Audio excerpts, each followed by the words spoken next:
कहानी की शुरुआत होती है एक काली अंधेरी रात से, जब जॉन ब्रेनन नाम का एक कॉलेज टीचर बेहद घबराया हुआ अपनी गाड़ी से कहीं जा रहा था। उसकी गाड़ी की बैक सीट पर एक घायल ड्रग डीलर था जिसे उसी ने गोली मारी थी। अब ये सीधा साधा कॉलेज टीचर जेल तोड़कर अपनी पत्नी को भगाने के लिए किस हद तक जाएगा, वो तो आपको इसका जीनियस प्लान सुनकर ही समझ आएगा। ये कहानी शुरू हुई आज से 3 साल पहले, जब जॉन अपनी पत्नी लारा और बेटे लूक के साथ अपने सुंदर से घर में हंसी खुशी जीवन गुजार रहा था। लारा डायबिटीज की मरीज थी, इसलिए एक सुबह उठकर वो अपना इंसुलिन का इंजेक्शन ले रही थी, पर अचानक उसी समय उसे अपनी जैकेट पर खून का एक धब्बा दिखाई दिया। वो तुरंत जैकेट को सिंक में धोने लगी, मगर इससे पहले कि काम पूरा होता, अचानक पुलिस उनके घर में जबरदस्ती घुस आई और लारा को कत्ल के इल्जाम में गिरफ्तार कर लिया। बाद में कोर्ट ने लारा को दोषी करार देकर उम्र कैद की सजा सुना दी, मगर अब भी उनके पास कोई ठोस सबूत नहीं था जिसके जरिए पुलिस को फिर से जांच करने पर मजबूर किया जा सके। बल्कि सारे मौजूदा सबूत तो लारा के खिलाफ ही थे, जैसे कि उसके ऑफिस की एक कलीग ने उसे कत्ल की जगह से निकलते देखा था। उसकी जैकेट पर लाश के खून के निशान मिले थे और जिस हथियार से कत्ल किया गया था उस पर भी उसकी उंगलियों के निशान मिले। ये सब देखकर वकील ने जॉन से सीधे तौर पर कहा कि चाहे कुछ भी हो जाए, ये जेल से बाहर नहीं आ रही। जिसके बाद जॉन ने सीधे तौर पर उससे कहा कि वो जेल से बाहर तो आएगी। इसके बाद वो लारा से मिलने पहुंचा और वकील की कही हुई बातें बताई। जॉन की आंखें भरी हुई थी, जिसे देखकर लारा पहले ही समझ गई कि अब कुछ नहीं हो सकता, और वो फूट फूट कर रोने लगी। खैर, बाद में उस रात जॉन को खबर मिली कि लारा को हॉस्पिटल में भर्ती किया गया है। वो बिना समय गवाए वहां पहुंचा, मगर वहां के स्टाफ ने उसे लारा से मिलने नहीं दिया। तब जॉन ने पुलिस वाले और डॉक्टर के साथ काफी बहसबाजी की और आखिरकार उसे कुछ देर के लिए लारा से मिलने की इजाजत मिल गई। जॉन ने देखा कि लारा को हथकड़ी से बिस्तर पर बांधा गया था और उसकी कलाई पर पट्टी बंधी थी। ये देखते ही वो समझ गया कि लारा यहाँ पर क्यों थी। उसी पल जॉन ने ठान लिया कि चाहे कुछ भी हो जाए, वो लारा को जेल से बाहर निकाल कर ही रहेगा। अब जॉन ने जेल से भागने पर लिखी किताबें पढ़ना शुरू किया और फिर वो डेमन नाम के एक आदमी से मिलने पहुंचा जो आज तक पूरे 7 बार जेल से भाग चुका था। डेमन ने कहा कि उसे अपना दिमाग खुला रख के ऐसी बारीकियां ढूंढनी होंगी जिससे जेल के रोजमर्रा के काम में परेशानी खड़ी की जा सके। उसे अपनी मंजिल पहले ही सोचकर रखनी होगी और ये ऐसी जगह होनी चाहिए जहाँ ज्यादा टूरिस्ट न जाते हो। वहाँ पहुँचने का सारा इंतजाम पहले ही करके रखना होगा। साथ ही बस, ट्रेन स्टेशन और एयरपोर्ट से दूर रहना होगा। इसके अलावा उन्हें ऐसे नकली कागजात बनवाने होंगे जिन्हें कोई आसानी से पहचान न पाए और किसी दूसरी स्टेट से होते हुए भागना होगा। और सबसे जरूरी बात कि उसे सारी पेमेंट कैश से करनी होगी ताकि कोई उसकी लोकेशन ना पता कर सके। इसका मतलब ये था कि उसे इतना कैश इकट्ठा करना होगा जो लगभग 5 साल तक चले, क्योंकि तब तक केस थोड़ा ठंडा पड़ जाएगा। इस प्लान का सबसे मुश्किल काम था पिट्सबर्ग शहर के ब्रिजेस को पार करना, क्योंकि वहां पर 9/11 के आतंकी हमले के बाद पुलिस पूरे शहर को सिर्फ 15 मिनट में सील करना सीख गई थी। इसके अलावा उसे अपने माँ बाप और दोस्तों से हमेशा के लिए दूर होना होगा और शायद जरूरत पड़ने पर उसे किसी की जान भी लेनी पड़े।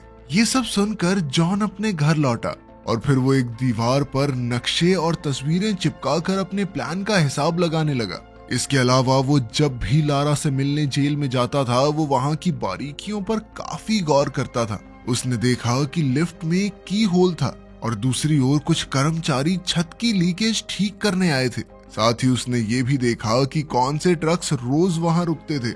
अब जॉन अपना प्लान बनाने में इतनी शिद्दत से घुस चुका था कि वो कॉलेज में पढ़ाते समय भी अपने लैपटॉप पर इन्हीं बारीकियों की जांच करता रहता। तब उसने अपने घर को भी बेचने का फैसला किया, क्योंकि इस प्लान के लिए उसे ढेर सारे पैसे चाहिए थे। अब उसे नकली कागजात बनवाने थे, जिसके लिए वो एक खतरनाक मोहल्ले में जाने लगा।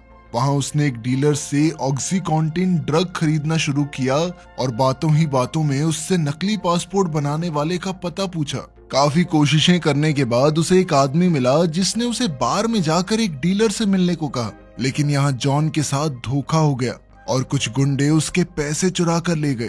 तभी बार में बैठे माइक नाम के आदमी ने ये सब देख लिया। खैर, कुछ दिन बाद जॉन एक बार फिर से उसी मोहल्ले में गया और इस बार 2 बाइक्स ने उसका पीछा किया। जैसे ही जॉन घर वापस पहुंचा तो उसके दरवाजे की घंटी बजी। जॉन ने दरवाजा खोला तो माइक उसके सामने खड़ा था। तब माइक ने कहा कि वो उसके लिए नकली पासपोर्ट्स बना सकता है। जॉन ने उसे कुछ तस्वीरें और एडवांस में पैसे दिए और फिर कहा कि आज के बाद मेरे घर वापस मत आना। जॉन ने कहा कि वो किसी और जगह पर पासपोर्ट लेने आएगा। माइक इसके लिए राजी हो गया, लेकिन उसने जॉन से कहा कि अगर मैं दिए हुए टाइम पे नहीं पहुंचा तो तुम वहां से चुपचाप भाग जाना। इसके बाद हम देखते हैं कि जॉन प्लान के मुताबिक एक बंदूक खरीदने पहुंचा और फिर उस दुकानदार से बंदूक चलानी सीखी। फिर अगले दिन वो माइक की बताई हुई लोकेशन पर पासपोर्ट लेने पहुंचा, मगर थोड़ी देर इंतजार करने के बाद जॉन को महसूस हुआ कि माइक लेट हो चुका है, पर फिर भी वो गया नहीं, वहीं बैठा रहा। कुछ ही देर में वहां मौजूद एक गाड़ी चली गई और तभी माइक उससे मिलने आया। माइक ने उसे इतनी देर तक रुकने के लिए डांटा क्योंकि असल में जो गाड़ी अभी गई वो एक पुलिस वाले की थी। खैर फिर उसने जॉन को नकली कागज थमा दिए और कहा कि तुम इस काम के पीछे पागल हो चुके हो और यही पागलपन तुमसे कोई गलती करवाएगा। खैर इसके बाद हम देखते हैं कि जॉन ने एक बम्प की बनानी सीखी, यानी एक ऐसी चाबी जो कोई भी ताला खोल सकती है। उसने इंटरनेट से देखकर ये चाबी बनाई और अगली बार जेल जाने पर इसका इस्तेमाल करने का फैसला किया।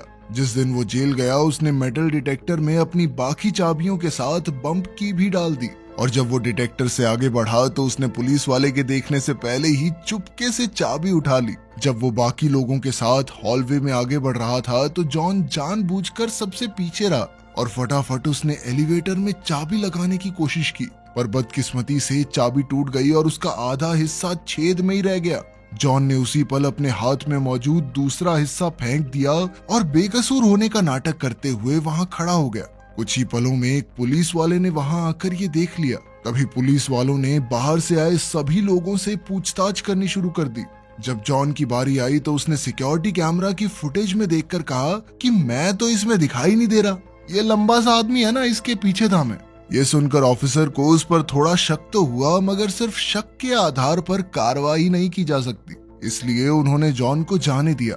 जैसे ही जॉन जेल के दरवाजे से बाहर निकला तो घबराहट के मारे उसकी हालत खराब हो गई। ये सब डिटेक्टिव क्विनिन ने देख लिया और उसे भी जॉन पर शक हो गया। तब से क्विनिन ने जॉन पर नजर रखनी शुरू कर दी, लेकिन जॉन इससे बिल्कुल अनजान था, बल्कि वो तो धीरे धीरे अपने घर का सामान बेचने में लगा हुआ था और जब भी उसका भाई उससे मिलने आता तो जॉन छुप कर बैठ जाता। एक दिन दोपहर के समय जॉन लूक को पार्क ले गया तो लूक के दोस्त कैरी की माँ ने उसे कैरी की बर्थडे पार्टी में आने के लिए इनवाइट किया। खैर बाद में जॉन एक बार फिर अपने प्लान की तैयारी में जुट गया। एक दिन अचानक उसने जेल के बाहर रुकने वाली नई वैन देखी और उसी पल उसके दिमाग में जबरदस्त आइडिया आया। अब वो मेडिकल वैन्स के जरिए अपने प्लान को अंजाम देने वाला था। फिर जॉन ने लारा की डायबिटीज पर थोड़ी रिसर्च की और बाद में लगातार वैन का पीछा करके उसके आने जाने का समय पता लगाया। इसके अलावा उसने इंटरनेट से एक टेनिस बॉल के जरिए गाड़ी का लॉक खोलने की ट्रिक भी सीखी। फिर अगले दिन उसने बॉल वाले तरीके से मेडिकल वैन का दरवाजा खोला और लारा के टेस्ट रिपोर्ट्स की तस्वीरें ले ली। बाद में उसने नकली टेस्ट रिपोर्ट बनाई जिसके मुताबिक डॉक्टर्स को ऐसा लगे कि लारा की हालत काफी खराब है। अगली बार जब जॉन लारा से मिलने गया तो लारा ने उसे काफी बुरी खबर दी। असल में 3 दिन बाद उसे इससे भी कड़ी जेल में भेज दिया जाएगा। यह सुनते ही जॉन के पैरों तले जमीन खिसक गई, क्योंकि अब उसे कैसे भी करके आने वाले 3 दिनों में अपने प्लान को अंजाम देना होगा। उसकी सबसे बड़ी दिक्कत तो पैसों की थी, क्योंकि अब तक उसका घर बिका ही नहीं था। आखिरकार उसने अपनी बंदूक उठाई और एक बैंक लूटने के इरादे से निकल पड़ा, मगर वहां पहुंचकर भी वो बैंक लूटने की हिम्मत नहीं जुटा पाया। बाद में वो फिर से लारा से मिलने गया और कहा कि वो उसे दूसरी जेल में भेजने के खिलाफ अपील करेगा। ये सुनकर लारा उससे काफी नाराज हो गई, क्योंकि जॉन सच्चाई अपनाने के लिए तैयार ही नहीं था।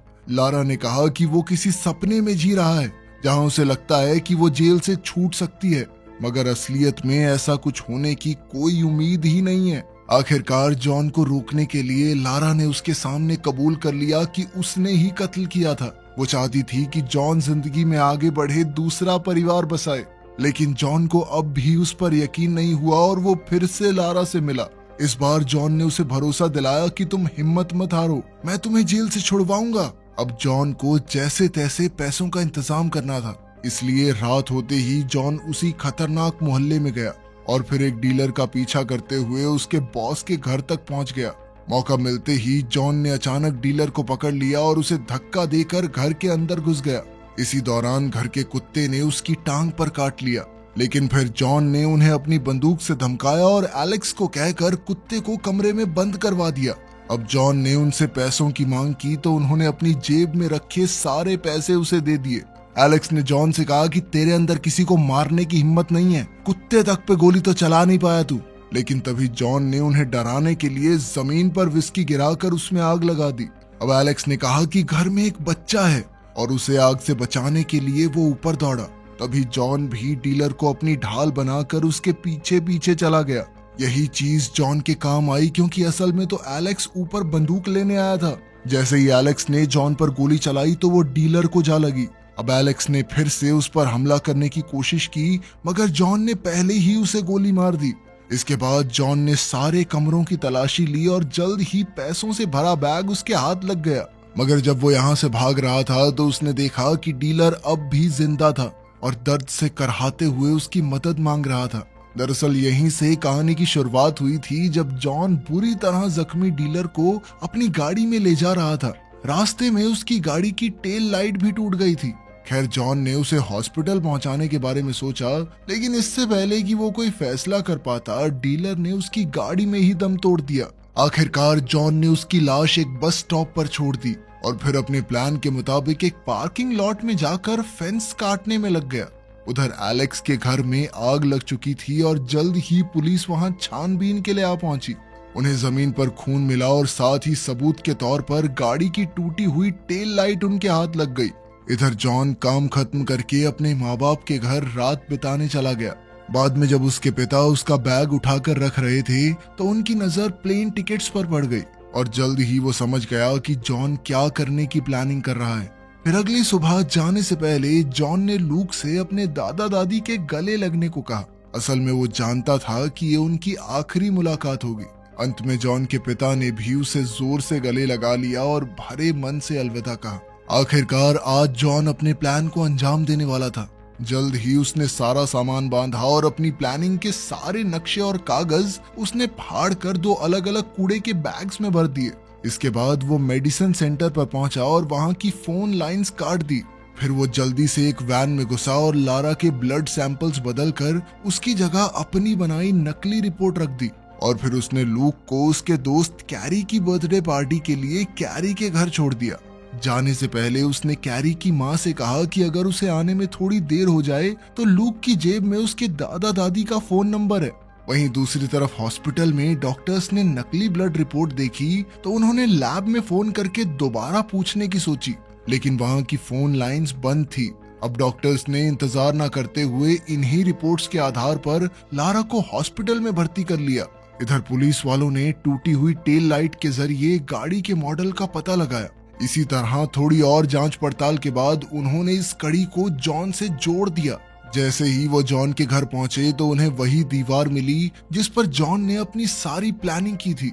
साथ ही डिटेक्टिव्स को खबर मिली कि लारा को हॉस्पिटल में भर्ती किया जा रहा है, तो उन्हें जॉन के इरादों पर शक हो गया और उन्होंने भी जल्द से जल्द हॉस्पिटल पहुंचने का फैसला किया। लेकिन जॉन उनसे पहले ही हॉस्पिटल पहुंच चुका था और वो डॉक्टर का कोट पहनकर लारा के कमरे तक पहुंच गया। फिर उसने पुलिस वालों को अपनी बंदूक से धमकाकर लारा की हथकड़ी खुलवा दी और पुलिस वालों को बांध दिया। मगर तभी लारा ने उसके साथ भागने से साफ इनकार कर दिया। इस बात से जॉन को इतना गुस्सा चढ़ा कि उसने लारा से कहा कि फिर अपने बेटे को फोन करके बता दे कि आज उसके माँ बाप जिंदा वापस नहीं आएंगे। ये सुनकर लारा को एहसास हुआ कि सच में उन्होंने पुलिस वालों को गन पॉइंट पर बांध रखा है और अगर वो नहीं भागे तो पक्का मारे ही जाएंगे। आखिरकार उसने फटाफट जॉन के दिए कपड़े पहने और जैसे ही एक नर्स ने उन्हें देखा तो वो तुरंत एलिवेटर में घुस गए। इधर नर्स ने चिल्लाकर सिक्योरिटी को बुला लिया था। वहीं जॉन और लारा ने अपने सफेद कोट्स उतारे और लॉबी तक पहुंचे, मगर वहां पर डिटेक्टिव्स पहले ही उन्हें पकड़ने के लिए तैयार खड़े थे।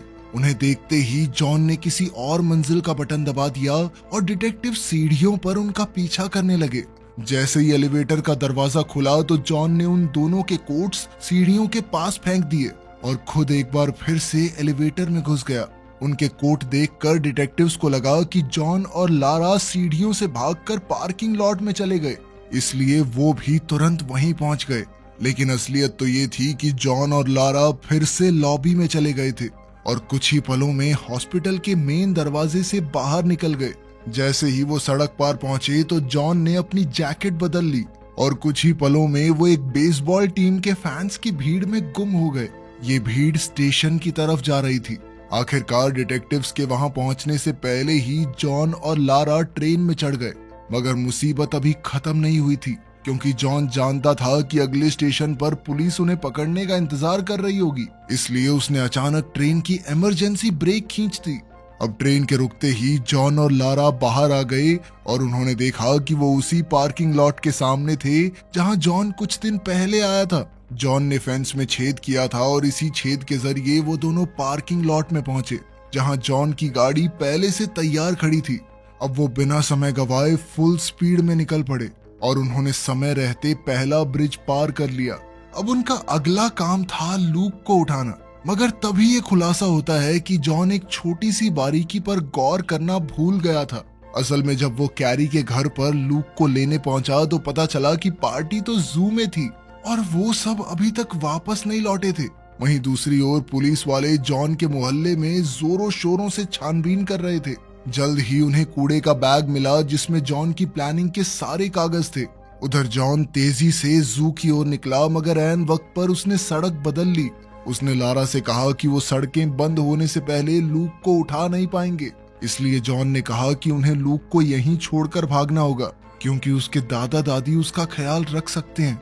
जॉन ने कहा कि जब मामला ठंडा हो जाएगा तो वो लूक को अपने साथ ले जाएंगे, मगर लारा अपने बेटे के बिना रहने को हरगिज राजी नहीं थी। इसलिए उसने अचानक गाड़ी का दरवाजा खोलकर अपना सर बाहर निकाल दिया। तभी एक ट्रक से उनकी भयंकर टक्कर होने वाली थी, लेकिन ऐन वक्त पर जॉन ने गाड़ी घुमा दी। आखिरकार उसने गाड़ी रोककर लारा से बात की। तब उसे भी समझ आ गया कि वो अपने बेटे के बिना नहीं रह पाएंगे, इसलिए उसने वापस जाने का फैसला किया। अब वो दोनों सीधा जू पहुंचे और लूक को अपने साथ लिया। इसके बाद अब उन्हें किसी भी तरह बचकर चेक पॉइंट को पार करना था। तभी अचानक जॉन के दिमाग की बत्ती जली और उसने ट्रेन स्टेशन पर जाकर एक बूढ़े अंकल आंटी को लिफ्ट देने का ऑफर दिया। फिर वो उन्हें लेकर चेक पॉइंट तक पहुंच गया, जहां पर गार्ड्स एक जवान पति पत्नी और उनके बच्चे वाली गाड़ी की तलाश कर रहे थे। जॉन की गाड़ी में बूढ़े अंकल आंटी भी थे, इसलिए गार्ड्स ने उन्हें बिना पहचाने जाने दिया। आखिरकार जॉन ने अंकल आंटी को शहर में छोड़ा और फिर वो सीधा कैनेडियन एयरपोर्ट पर चले गए। जल्द ही उनकी तस्वीरें भगौड़ों के नाम से टीवी पर आने वाली थी, मगर इससे थोड़ी देर पहले ही उनके पासपोर्ट चेक हो गए। खुशकिस्मती से उसी समय गार्ड की ड्यूटी बदल गई और नया गार्ड ये नहीं जानता था कि जॉन और लारा तो अंदर जा चुके हैं। उधर जॉन के घर पर पुलिस ने कूड़े में मिले कागज जोड़े तो उन्हें हाइती देश की एक तस्वीर मिली। अब उन्होंने तुरंत उस देश को जाने वाली सभी फ्लाइट्स रोकने के लिए टीम भेजी, मगर इससे कोई फायदा नहीं हुआ। तब जाकर क्विनन को एहसास हुआ कि असल में उन्हें प्लान के आधे ही कागज मिले थे, क्योंकि जॉन उन्हें भटकाने के लिए जानबूझकर ये बैग छोड़कर गया था। जॉन चाहता ही ये था कि हाइती के नकली सुराग के चक्कर में पुलिस का समय बर्बाद हो और तब तक वो अपने प्लान में कामयाब हो जाए। उधर जॉन, लारा और लूक तो वेनेजुएला की फ्लाइट में बैठ चुके थे। इसके कुछ दिन बाद हम देखते हैं कि जॉन और लारा करास्कस शहर में लूक के साथ खुशी खुशी रह रहे थे। तो क्या आप किसी से इतना प्यार करते हैं जितना जॉन लारा से